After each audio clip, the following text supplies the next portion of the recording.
What's going on, guys? So, brand new episode, Fins Up Talk. Today is January 22nd. Jeff Hafley has officially been announced, the new head coach, introduced, I should say, as a new head coach of the Miami Dolphins. Want to go ahead and react to the press conference today. As always, guys, this is for the fans, by the fans, to the fans.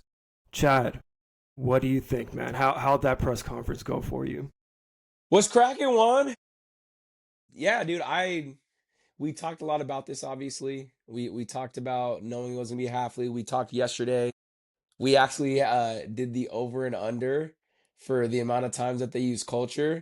I was getting a little worried because they weren't saying it in the beginning.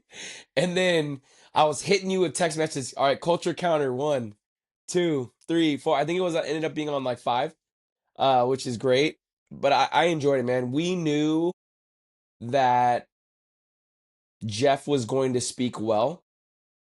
The part that was funny, and I want to hear your thoughts on this. What do you think of Stephen Ross in the beginning? Man, he was serious, dude. He was very Yeah, serious. It looked like he meant business. I could just imagine what's going on through his head. All the yeah, negative talk, how much money he's poured into the stadium. He said, if you fail, it's not because of the resources. I'm going to give you everything that you need. This yeah, guy's all in. Uh, yeah. We'll see.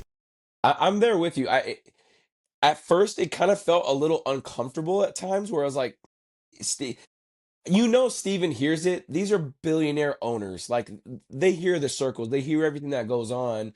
And what was cool about what he said was, to your point, he goes, I love that he took the air out of the room by immediately saying, I know you guys are frustrated. I'm frustrated as well. And I appreciated that because for me, it showed that he has an awareness and that it needs to change.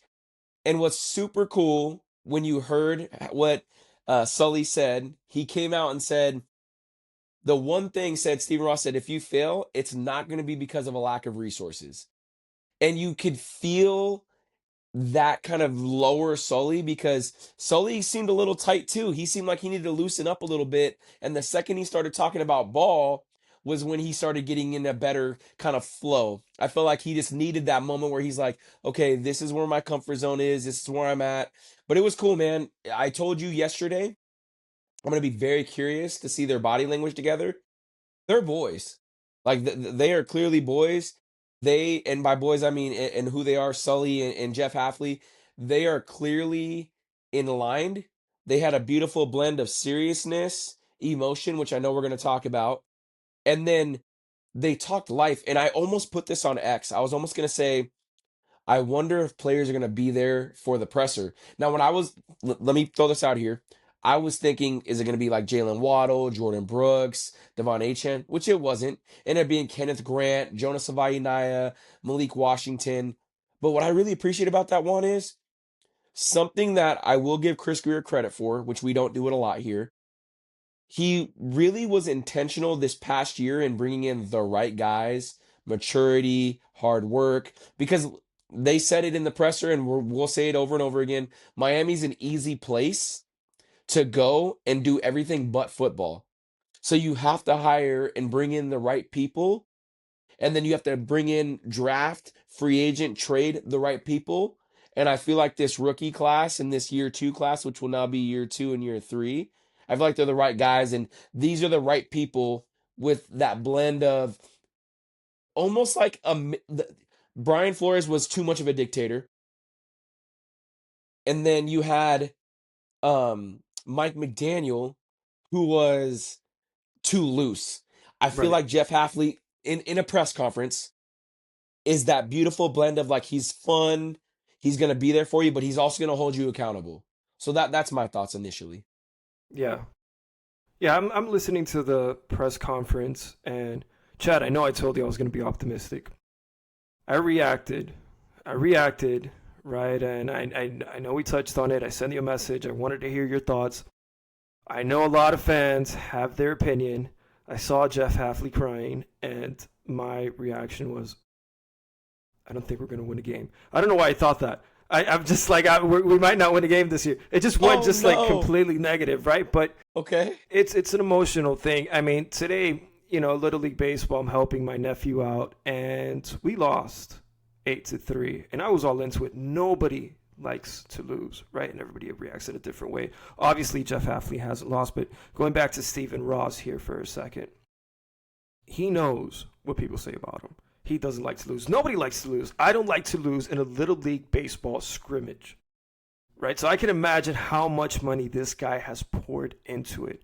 I can imagine that conversation with Stephen Ross and how it went. Hey, I'm putting all my chips in. I'm counting on you. Now, Jeff Hafley, dude, he went deep, dude. I could just imagine that conversation and how it was like. And the loss hasn't came in. Obviously, nobody goes undefeated unless you're the best team ever, which is the 1972 Dolphins. But Here. you felt like you said there was a little bit of. They seemed a little bit tense. Yeah. Emotional at times. But I think the biggest lookout for me was, are they consistent? And they were consistent. We hit the over on the culture. That's a big thing.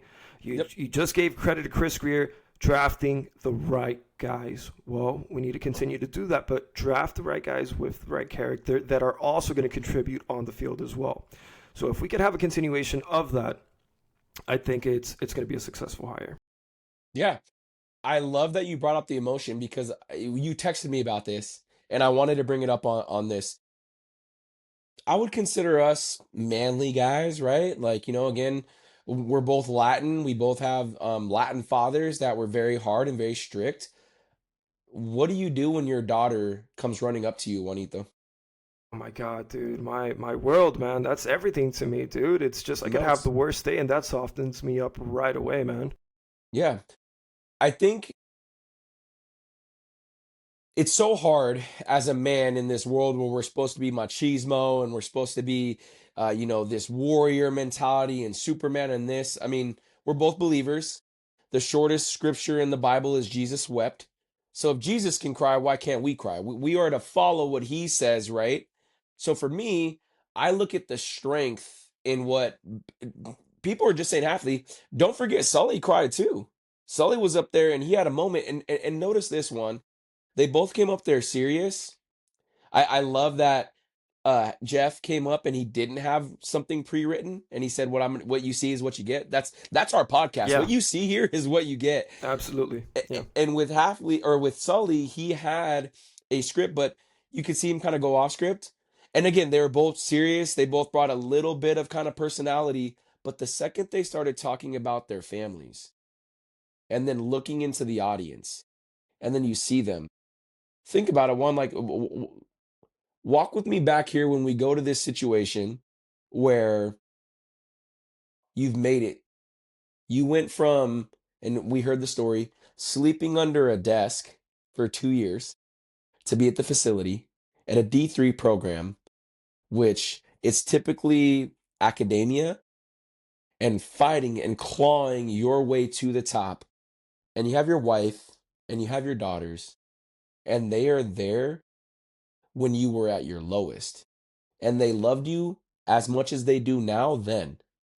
And then as a man, you're going through this vast array of emotions of excitement, but then you remember it wasn't too long ago, which sure 10, 20 years ago, however long ago it was, I was that guy laying on the floor and now I can look at my daughters and my wife and say we made it. How can you not get emotional? How is football not a beautiful game, man? We lost. The Hurricanes lost to Indiana. My heart swelled in pain because we lost. But then when I watched Fernanda go up to his mom and they're crying, it got me, man. And again, I consider myself a man's man, right? Like we, I, I take the opposite approach. The fact that he was emotional shows me that he cares, and it was about his family because they made it. And then people forget or they're not talking enough about it. Sully said, once we make it and we hoist that trophy, it's all going to be worth it. I bet you fans are going to be crying. I know I will. We win a Super Bowl, I'm losing it because of the everything that you went through. So I challenge the fans, the ones that are in Reddit, on X, on other platforms that are dogging my guy for crying, and want to even challenge you. He cried, but he cried when he talked about his family because the journey that it took to get there. How amazing that we finally have that, because we could have a Joe Philbin again where he's emotionless. We're like, man, show us some emotion. Or we can have a Mike McDaniel who we're like, man, this brother's crying over everything, or he's too loose about everything. This was a time where we had two men that were up there that have worked their way from the cleaning the bathrooms at the facilities in Hafley, or doing the coffee runs like Sully, and now they're at the peak of what they want to do. You can go no higher than a head coach if you're in the coaching business, and you can go no higher than a GM if you're in the talent development business. They made it. Cry, brother. You made it. Yeah, no, absolutely. Chad, you make a great point. So I'm looking at this, and my mind just went to this negative place, right? I'm programmed this way, Chad. I can't help it. We've been losing Hmm. for a lot of years, and I'm finding a reason to not like this press conference. And it wasn't intentional. It's Of just kind course. of where my mind went. I'm like, what is he gonna say that I'm not gonna like? So I see him getting emotional, and I see him talking about his family, and in the back of my mind, I'm thinking to myself, are you crying because this is as big as it's going to get? Because I've seen Tom Brady cry looking back when he won a Super Bowl, being all pumped up. I've seen Josh Allen cry. He didn't win a Super Bowl, but he lost to a playoff game. You could tell how much it means to him. That's the type of stuff that I want to see. It's not to say that Jeff Hafley doesn't feel the same way. I think us as fans, we like to think on behalf of these coaches and create these opinions for them.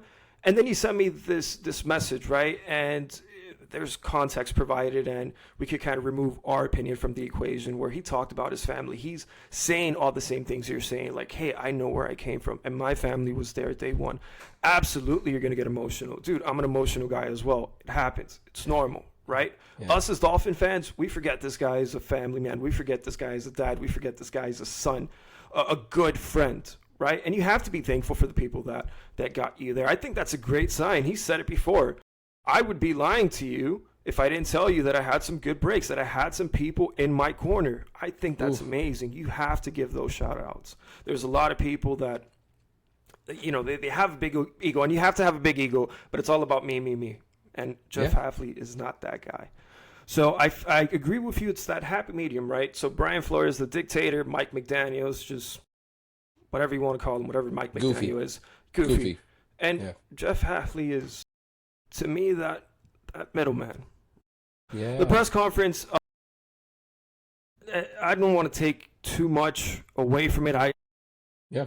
I felt like that's where I was going with it, just looking for negative signs. Of course. And then you had to talk me off the ledge, right? That's why I always go to you. Football is my therapy, guys. Yeah. I look at This is it. highlights, and I'm a Dolphin fan, so I say some things that may not make sense. I think I told you, Chad, I was looking at some highlights for Elijah Surratt, and I didn't see one incompletion. Of course, it's its highlights, but Highlight reel. I'm just I don't make sense sometimes. But I don't want to take too much away from and nitpick some of the stuff that was said that takes away from this accomplishment for him. Very happy for Yeah. him. There are some things that I do want to ask you though, because we touched on Of course. this on the last podcast. And I know one of the things that was important to you, Chad, you want a coach that's a CEO. You knew I was Yep. going to go there. You I knew I knew was going it, to go bro. there. I know it. And Yeah. for him, it's important to call the defensive plays. How do Yep. you feel about that? Yeah, well, I'm gonna touch on two things before, because I'm Okay. glad you brought this up. It's why we work so well. I think as fans we dehumanize athletes, coaches, and GMs. It's very easy for us on the outside to remember, and I often tell you this, like whenever you get to talk to a pro athlete, we hold them to like this high standard, like they're the messiah themselves, but they bleed the same way, they cry the same way, they go through the same daily struggles. I mean, I think about rookies getting drafted into a new place. What if some of these guys have never been to the new state city they're going to be living in? So it's really easy for us to be like, you should be performing right away. Well, I mean, man, we met through work. When I first started working at American Express, like I legitimately didn't know the building. I didn't know where to go. There was uncomfortability. Like, but I don't do the same thing for half and for Sully. So there's that part. And then I think it's natural to look for negativity because that's all we've known. This was one of the better press conferences I've ever seen, and partially because it was a new GM and a new head coach. You know, Right. I'm 33 years old. I'll be 34 years old this year. I've been a Dolphins fan. I joked about this on our very first pod. Like my mom must have been watching Dolphin games because I came out the womb a Dolphins fan. But I've been able to understand the game, actually understand the game since I was about 7, 8 years old. So that will be what 26 years of my life I've been a Dolphins fan. I haven't seen a lot of winning. But I also have seen and heard from the same voice. Yes, there was the Mike Tannenbaum and then there was the Bill Parcells, but like it was never what I saw today, which was truly two people in perfect unison. And it was the thing you kept saying you wanted to hear was consistency. That was as consistent as it gets. And the authenticity is what I was looking for. It doesn't get more authentic than literally having to look up because you're trying to collect yourself in this environment. Again, this gladiator that football is modern day gladiators in this, again, this world of machismo and strength and power. We got to see the rawness of it. That's my 2 points on it. Going to the play calling, and I knew as soon as I got asked, I'm like, it just feels like he's gonna want to say I'm gonna call plays. So I had to take a step back. So correct me if I'm wrong. I might be wrong on this. Robert Saleh obviously called plays for the Jets. Then he went to San Francisco. He obviously called plays because the D coordinator. His defense has always performed well, right? Right. If we don't want Yep. to use that example. Mike Vrabel is a defensive guy. He called plays as a D coordinator in Tennessee. Turned out pretty well. Mike McDonald, CEO coach, but also calls play on the defensive side of the ball. We were talking about the four guys that are left: Vrabel, McDonald, McVay, and Peyton. What is the commonality between those four? One, They're in the playoffs right now. they're in the playoffs and they all call plays on their side of the ball. Now, what I did like, because again, I at the end of the day, yes, I'm not going to be a hypocrite. I'm going to sit up here and say, you heard me say it yesterday. I want my head coach to be a CEO and delegate his sides of the ball. But what I do appreciate about what he said was twofold. The first thing he said was, I'm the head coach in the off season, and then in the in season, I'm the head coach that calls plays on defense. So in the offseason, he's coordinating, he's delegating, and in season, he's calling defense, but he's still not far enough removed that he's not able to have a pulse on the team. Now, what I appreciated about him saying of why he wanted to call it is because he said, that's my realm. That's my world. That's what I know the best. I want my defense to look a certain way. And oftentimes when you get into a leadership role, and you're doing this thing where you know you can't manage everyone the exact same, but you have your foundational principles that are put into place. And what I'm excited about with Half is that he said there's a way I want it to look. Does that mean he's going to call plays the rest of his career? I don't know.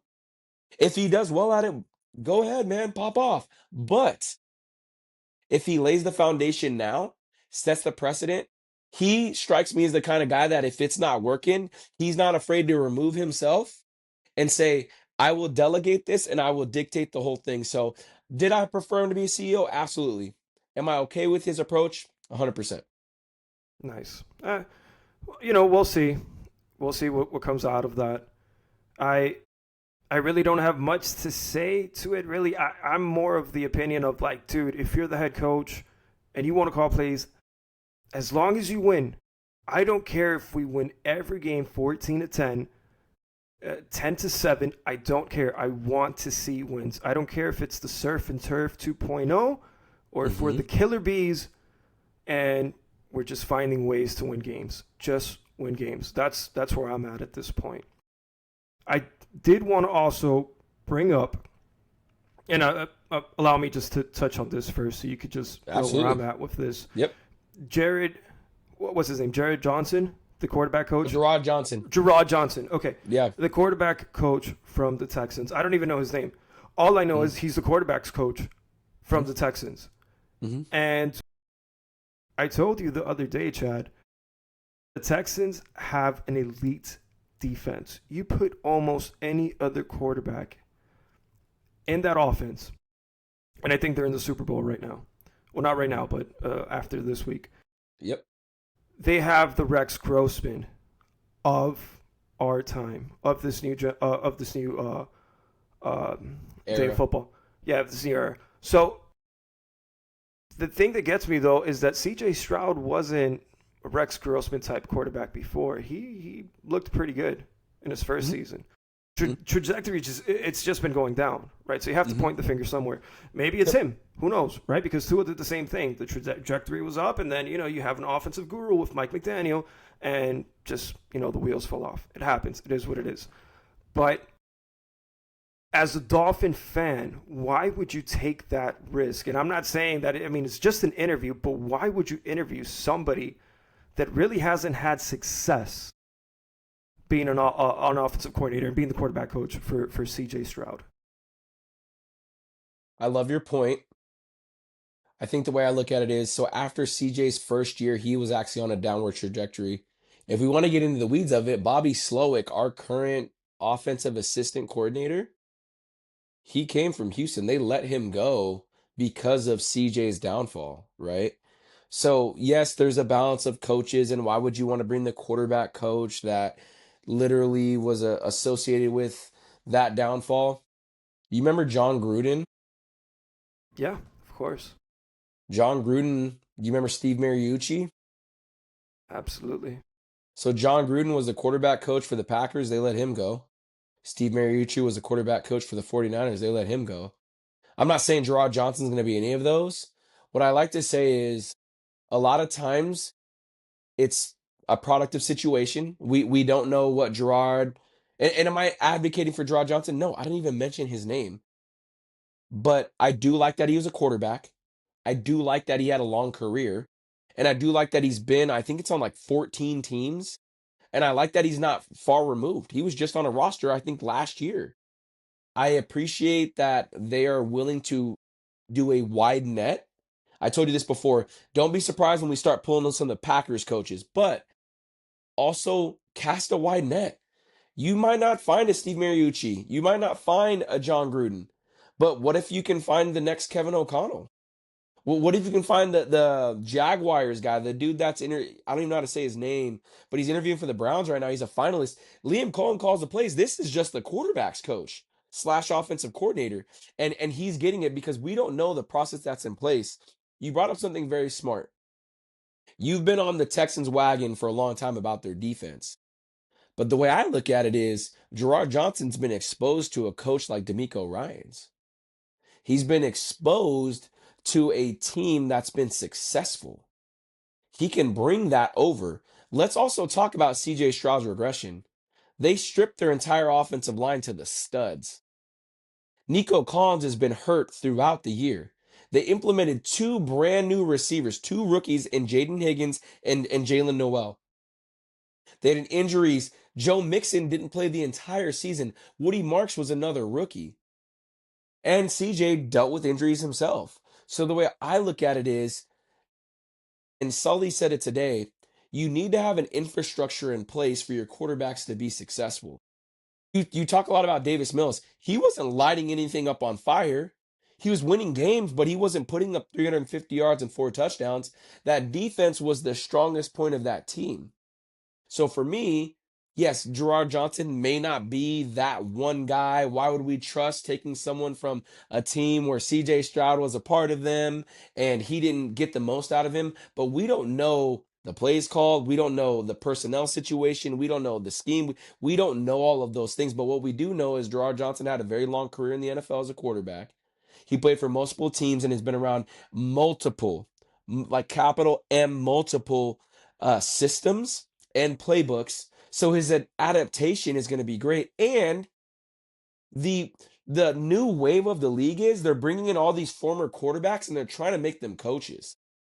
We're watching it happen year after year after year. I was talking to a buddy about this, like, what better position to grab than the one that is the most important in all of sports? And Sully mentioned that too. Quarterbacks have the most responsibility. You have to know the play. You have to know what every position is doing, blocking scheme, receiver routes, route combinations, what your running back's doing. Then you're identifying a defense. You're coming back, you're saying, okay, there's the Mike, there's the Will. Okay, I'm identifying the safety over the top. Okay, this end trying to get me. Oh, they're in man. Wait, they were disguising. Now they're in zone. Oh, now it's cover 2. Now it's cover 3. Now it's man free over the top. And then one, all of that while you're receiving information, then regurgitating and then saying the information to your team. And then in 30 seconds, you have to make a snap. Oh, yeah. And if one person messes up their assignment while 11 guys are trying to defend you and 4 specifically in the front are trying to kill you, you have to make a response. So I like that we're bringing in a former quarterback who's had exposure to a winning team like Houston. And I think that if we hire him, I'm not going to be like, bro, we did it. I would much rather have a Cliff Kingsbury. I'd much rather have a Brian Daboll. Bring in a former head coach that's an offensive guru, but we don't know what we don't know. Yeah, and you brought up a point there, right? Something that I didn't think about. Davis Mills, he wasn't lighting the world on fire when he was the quarterback, but he didn't have to. He just had to do enough for the Texans to win. Right? So for CJ Stroud, you weren't asking him to become Josh Allen or be that rookie version of himself. Just be the Davis Mills version. It's not asking for much. Just don't throw 4 interceptions. Now, Hey, Josh Allen too, man. yeah, Cost the Bills the game. yeah. So, but there's 2 parts to that, and I just, as you were talking, I'm thinking about it. Well, he's also the quarterback's coach for David Mills as well, right? So if I'm going to give Mills credit, then I guess, it kind of goes both ways, right? So yeah, it's kind of like 6'7", right? 6'7". Yeah, yeah. You gotta kind of. I mean, Look, Chad, you got to walk me off the ledge, man. There's going to be lots of times throughout the off season where I'm just going to bring up something negative, and as you speak, certain things come to mind where I'm like, okay, I'm not looking at this full scope. So I caught myself there for a second. If it's him, I wish him much success. I would have wanted to get somebody from Kyle Shanahan tree. You look at what they Green produce. Bay. McVay, yeah, somebody like that, right? But we'll see because Sully. I was saying Scully last time, guys. I've seen monsters. Shout out Monsters so Inc. so many times. I have a 3-year-old, so forgive me. But Sully said something today. We're going to draft the quarterback every year or every other year. So what better than to have a quarterback's coach turned offensive coordinator that has been there, done that to help these quarterbacks? You make a great point, Chad. I'm not going to take that. I mean, I'm not fully sold on somebody like Johnson, but I'm going to be honest with you. I'm not going to be sold on anybody until the season starts. That's a fact. We missed out on Harbaugh. That's the only one we were all going to be sold on. That's the only one that the entire fan base was going to be on board with, and that was the head coach. The second we didn't get Harbaugh, all of us had the same expectation of like, I mean, yes, you wanted Shula, but did you want Harbaugh more? Absolutely. Did I wanted Stefanski? Did I want Harbaugh more? Absolutely. I'm not saying Gerard Johnson's going to be anything. I'm not. Again, I didn't even name him because I didn't even think about that. But we can nitpick all of these, man. Like Sean Mannion from Green Bay, bringing him over, like the Dallas quarterback coach. The fact, though, that he's willing to cast a net and Sully bringing up drafting a quarterback every year, that was, brother, all it takes is one. And I think about the quarterbacks that we've drafted highly or just drafted in general. Ryan Tannehill, Tua Tagovailoa, Skylar Thompson, Brandon Doty, Quinn Ewers. Packers, Brett Favre, Aaron Rodgers, Jordan Love. Even having 2 Hall of Famers, and if Jordan keeps continuing what he's doing, he'll be a future Hall of Famer. They're still drafting guys or trading for a Malik Willis for a 7th rounder. He was scraps. Sully understands it's the most important position in all of sports. Why would you not do a dart throw every year or every other year? Because then you might get a Brock Purdy. You might get a Dak Prescott. You might get a Tom Brady. Like we don't know. You might get Lamar was the 32nd pick. Like you never know. So you constantly have to devote resources into it. And what I appreciate about Green Bay is Brett Favre played for 5 additional years.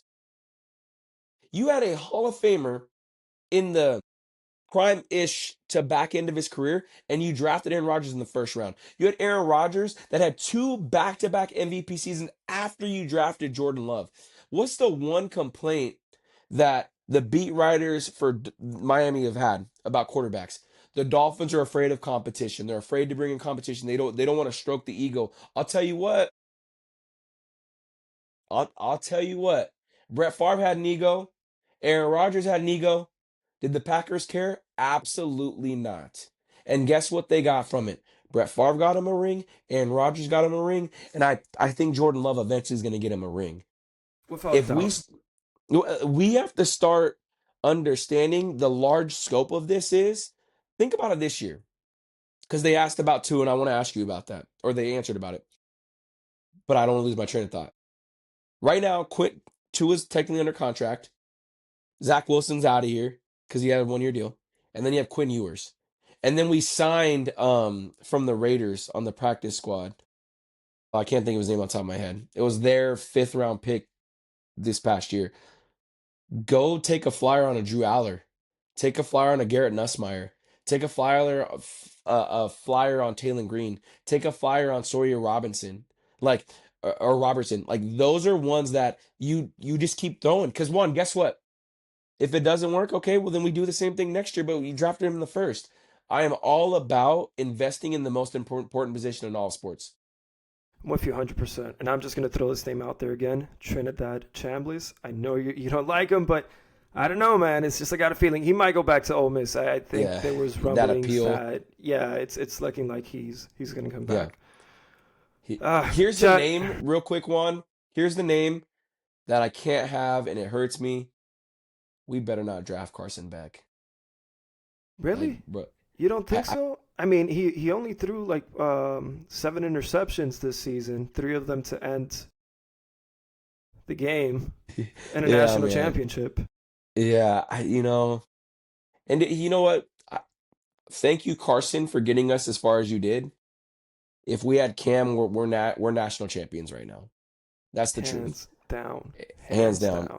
Yeah, hands down. But the question I want to ask you about Tua. So obviously, they brought up the quarterback situation, and they didn't bring up Tua's name. And Sully came out and said, with respects to Tua, I haven't had a conversation with him yet. He obviously didn't say, I'm getting rid of him. But for me, and this is what I want to ask you, for me, it's all, he's gone. I don't think there's a world where he comes back. I think that Sully did a very good job articulating and saying, I have a lot of tremendous respect. He's a very good player, this, that, and the other. But to me, he's gone. What are your thoughts on that? Yeah, he has to be gone. I mean, we hired Mike McDaniels. They were tied to the hip. Him and Tua. You came in here to help him. And if it wasn't you, it wasn't going to be anybody else. If there was any hope that Tua could still be that guy, and some of the blame was to Mike McDaniel, which I don't think that was the case at all, we would have hired another offensive-minded coach. Yeah. That was not the case, right? Because Tua's not that guy. He's not that captain. He's not going to call his own plays. He's not Peyton Manning. He needs all the guidance that he can get. He's not that leader. He tried to be, and it did not look good. He was throwing people under the bus, and I hate that. Yep. I hate that, dude, right? Yep. I know he was trying to do the right thing. I know he was trying to motivate his guys, but he went about it completely wrong. He lost that locker room. He lost himself along the way. And Chad, I've told you before, you have to be authentic. You have to be yourself. And he wasn't himself. You could lead being yourself. If you're a kind-hearted person, soft-spoken, doesn't matter, bro. You could lead by example. You could lead by staying after practice. Tua's gone. That's just my take at this point. I'm good with drafting a Drew Aller. I'm good with drafting a Taylor Green. Anybody at this point, that was music to my ears when Sully said, we're drafting a quarterback every year or every other year. You want to create that competition. Like you said, these are the gladiators of our time. This is not This is not pee wee football. You don't baby these players. I felt at times Mike McDaniels was babying. He was backing Tua, which is great. You want to back your players, but dude, he was throwing other guys under the bus. At least it felt like that way to me to protect Yeah. Tua when Yeah. it was clearly Tua's fault. So you want to create that competition. If these are the gladiators of our time, you got to treat them like it, right? Obviously with respect, but you owe it to the fans. We hit on this on the last podcast. You owe it to the fans to put the best product that you can on the field. It's nothing personal. They're getting paid millions of dollars. If you lose your starting spot because you're not good enough, well, maybe you'll get a chance somewhere else. If you don't, you're still a millionaire. Yeah. No harm, no foul. But Yeah. the fans deserve better. So I'm glad that Sully said that he was going to draft the quarterback. Free agency, he did touch on that as well. Now's not the time. We have to build through the draft. Again, consistency, that's what we look for. So he talked about the draft, building through the draft, and then more specific to that, building the trenches. It's always been true, right? What did Nick Saban say that Mario Cristobal alluded to? Mass kicks ass. We have to have Mhm. these big boys up front, mean guys that reflect the attitude of the team. Right now, the team, it's I hate to say it because these guys are NFL players. They're the best athlete, but they look soft. Asante Samuel Sr. came out and say these guys are soft. A lot of people were saying that these guys, they're just not tough. So I'm hoping Jeff Hafley could bring some of that, and our GM, our new GM, Sully, could draft those guys that'll bring that attitude back to the team. Yeah, no, I agree with everything you just said. I think what's super cool about what we're going to embark on is they're bringing a different mentality in. Again, you are a reflection of your coaches. Well, I can tell you this, the second that Jeff Hafley came up, he commanded the room instantly. I was like, "Oh, no, well, let me get right for this. Let me watch this." And you touched on Mike McDaniel being that kind of like not even a player's coach, but a people pleaser. Yeah, Reason on Finside the NFL said there was a story where it was back in 2024 or it was last year maybe. And do you remember that practice? It was the last week of the Jets and Tyreek missed it and he was live streaming from his store. Did you see that? So Tyreek I misses a practice. Tyreek misses a practice. It's the last game of the year and he said it was for personal reasons and he was at Soul Runner, his store, literally doing Instagram live or whatever. Well, apparently the rumor was that, according to what Reason had kind of heard that he heard through the grapevine, was that Tyreek had been telling the players that they missed out on their window in 2023. Like that was it. Like there's no thing. And that got around for a long time. And he had talked about how he was going to miss practice and go do, what he did, which was go to his store opening and all this. Well, I guess Mike McDaniel stood in front of everybody and said, Tyreek's out for personal reasons when everybody there knew what was really going on. So we talk about that accountability factor. We talk about how Jalen Ramsey, you had mentioned yesterday that he wanted to leave because of Vic Fangio or he wanted Fangio gone. But remember, Jalen Ramsey wanted to leave because he said Mike McDaniel's not that guy. There's that clip of last year's offseason where Jalen Ramsey was watching football in Florida. It was like 7-on-7. He was like, I ain't never met nobody from Florida that's tough. Y'all are all soft. Okay. Well, I remember it wasn't more than 15 years ago. Tony Sperano, rest in peace, 3 yards in a cloud of dust. But the one thing you never had to worry about was that team not being tough. mm, We've it's we've true. never been that team that was soft until recently, man. Until we try to go to the high flying, powered offense and all this and that. Which, okay, I respect it, but look at the teams that are survived. The Seahawks, tough team. The Rams, tough team. Patriots, tough team. Broncos, tough team. These are all teams that the identity of them is grit and toughness. So I'm excited to see us build from the inside out. I'm curious to see what they're going to do with Jonas Avainaya. I hope they put him over to the right side at right guard. I'm curious to see what the draft approach is. I really believe in Sully when he said that he wants to build an infrastructure that is conducive to where a quarterback can come in and succeed. Because I think right now he talked about how a lot of teams mess up and they get the star quarterback and then they throw him into the wolves and then they flame out. Think about David Carr when he was drafted by the Texans. He came out decades later or a decade later saying, I wasn't ready. I didn't have the team around me. We watched Cam Ward. We talked about this a couple episodes. Cam Ward, he made chicken salad out of chicken, you know what? So I this is a foundational year where we can build the infrastructure of our team and then plug in that right quarterback. Now, if you strike lightning in a bottle, if you get a Trinidad Chambliss and he's able to get drafted or come out or he comes out, if you get a Drew Aller, if you get a Taylor Green, if you get a Sawyer Robertson, like if you get any of those guys and they end up being Brock Purdy or they end up being a player like Dak Prescott, great. You're just that much closer and that much like further ahead on what you want your team to be. But if our mentality this year is to reset, to bring in grit, to change the culture, I think we have the right two guys to do it. Yeah, I agree with you, Chad, 100%.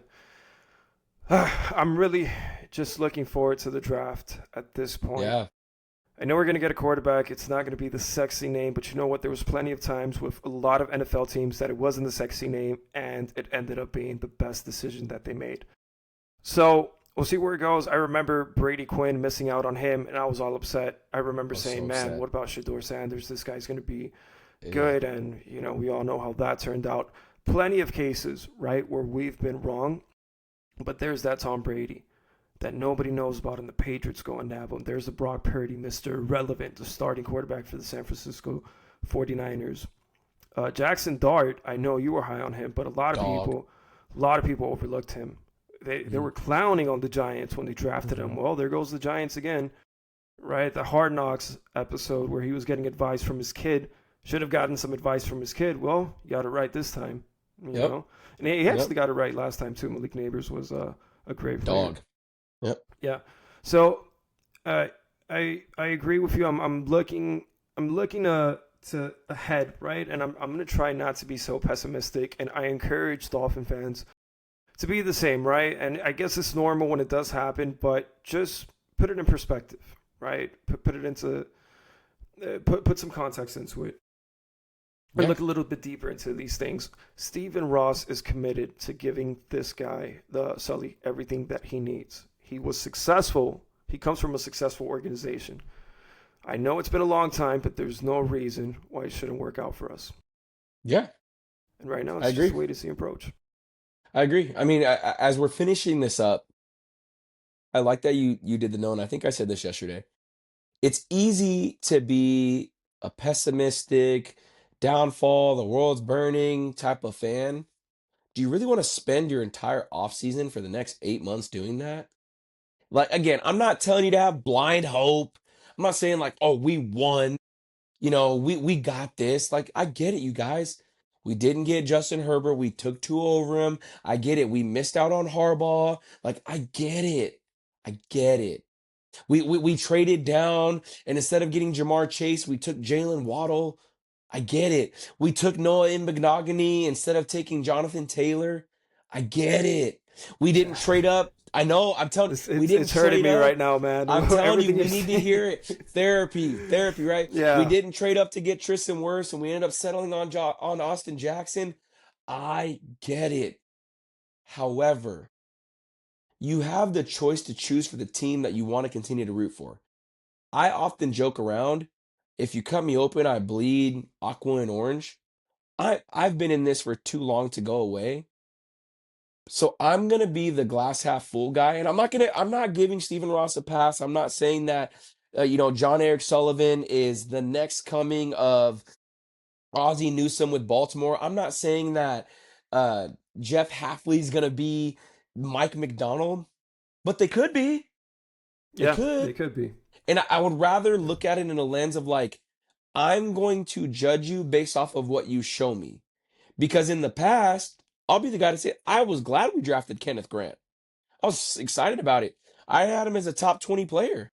He was my number two defensive tackle. Doesn't look as great right now. I wanted Jonas Avainaya. I had a first round grade on him. It was the 33rd pick, or I should say 32nd pick. I don't like the situation he was in, but I liked the pick. So I don't know everything. You and I have said this over and over again. I wanted Tua so bad. I was wrong. I was wrong. My point is, maybe as fans, instead of getting all upset and throwing everything away and going all crazy, we take a breathe, take some air, we recalibrate, and we let the guys do what they're doing. This is a very different era of Dolphins football.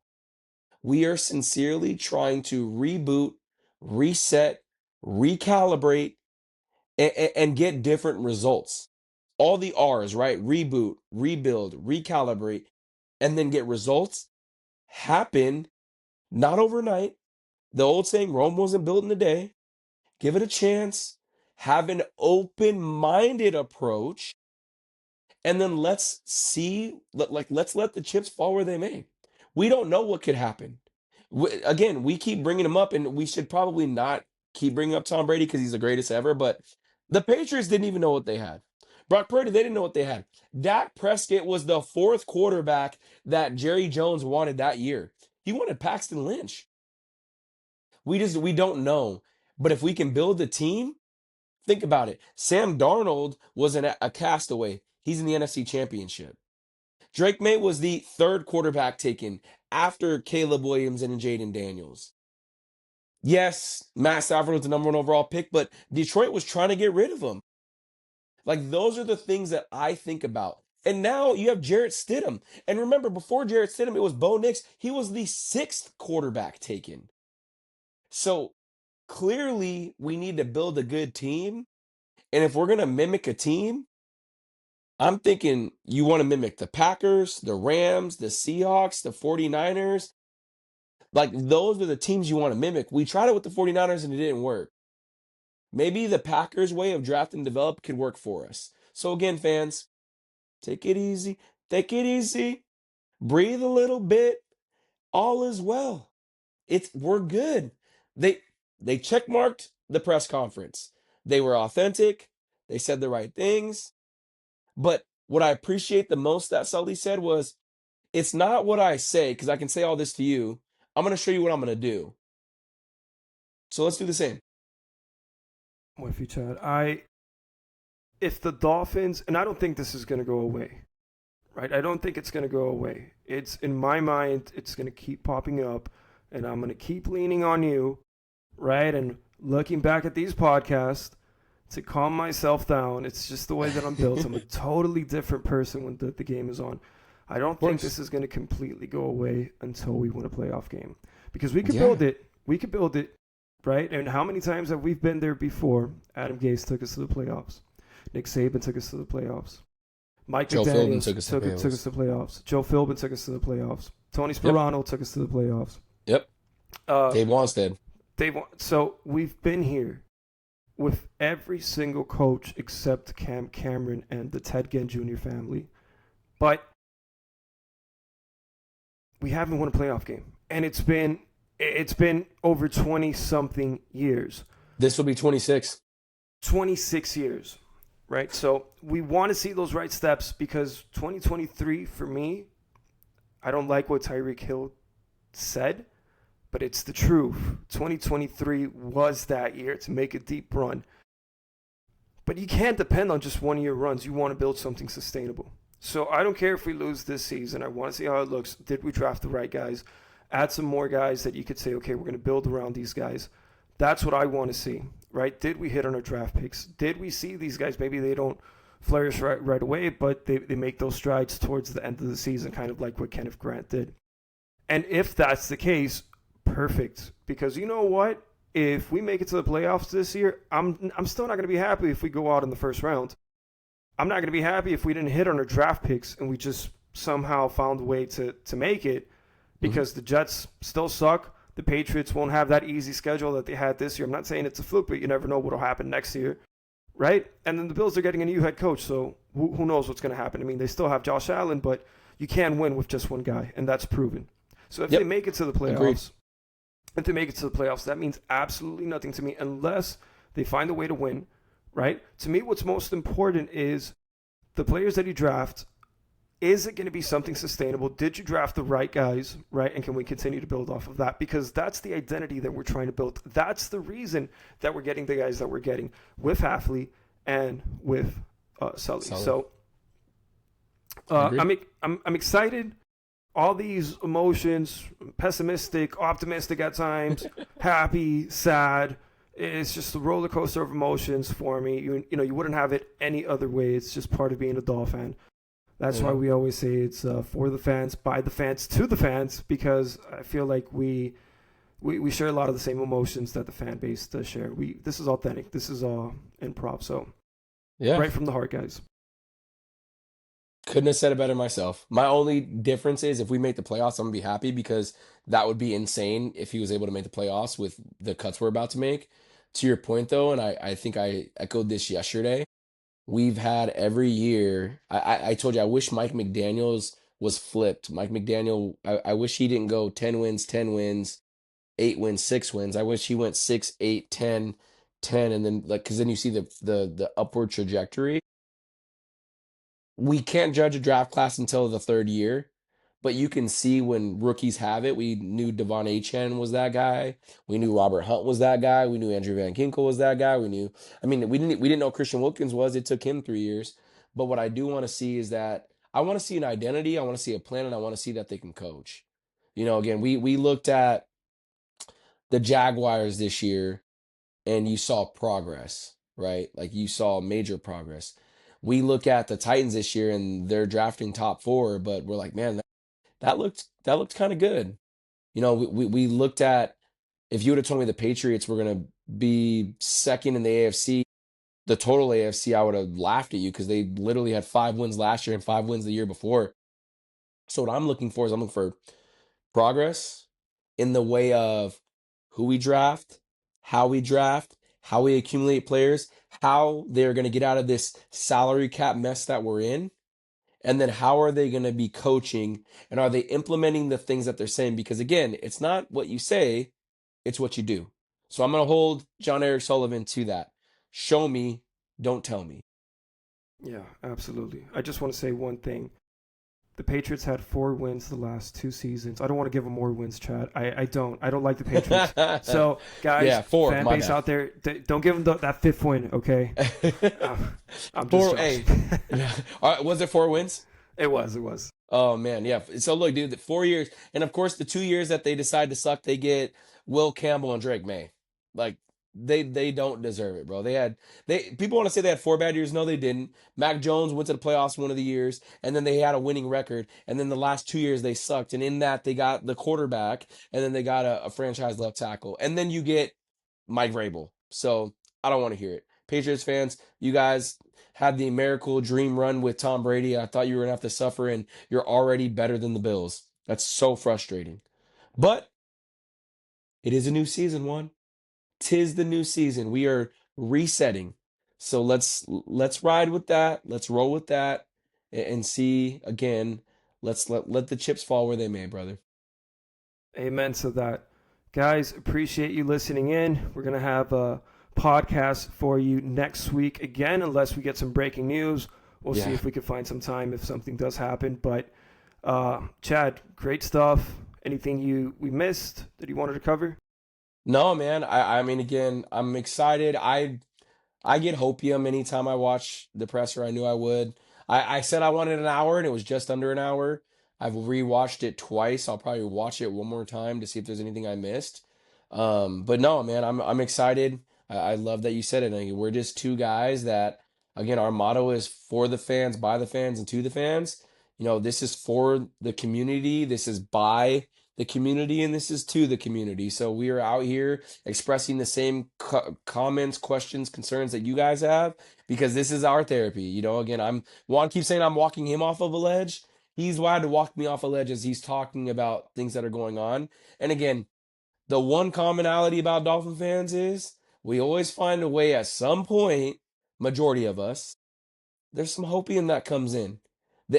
Just when they thought I was when I thought I was out, put a note out.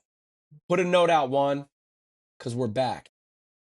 Let's do it, baby. Fins up, guys. So, Hey, love you guys. As always, for the fans, to the fans, by the fans. All right, later, Juan. guys. Peach love, chicken grease.